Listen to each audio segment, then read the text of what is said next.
The rotator cuff muscles, most people have heard of these, but they usually only have heard of the one called the supraspinatus.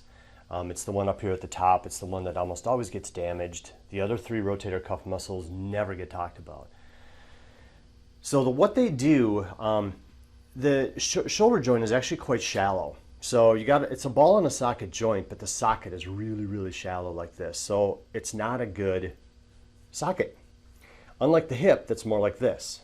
But you can't do near as much with the hip. So the socket is made very shallow so that this can do everything that it can do. We can do quite a bit with our shoulder, and it's amazing.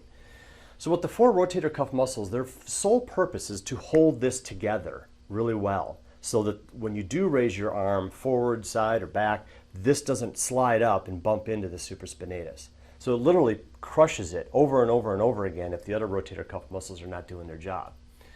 So the supraspinatus is one of the weaker, it's probably the weakest of them, but the subscapularis, infraspinatus are the bigger, more powerhouse muscles that hold this thing together. So when they do not work, this thing can slop around in here and cause problems. So you need them to be loose and therefore strong. And have you ever noticed too that whenever you talk to PTs and massage therapists or chiropractors that the tight muscles are always the weak muscles? And that's because they're not making enough cellular energy to contract properly when they're supposed to. They're tight all the time, but they don't have the brain control function of normal muscle contraction like you would think. So this is important to make this work, which is why working in the axilla is such a big deal to get the subscapularis.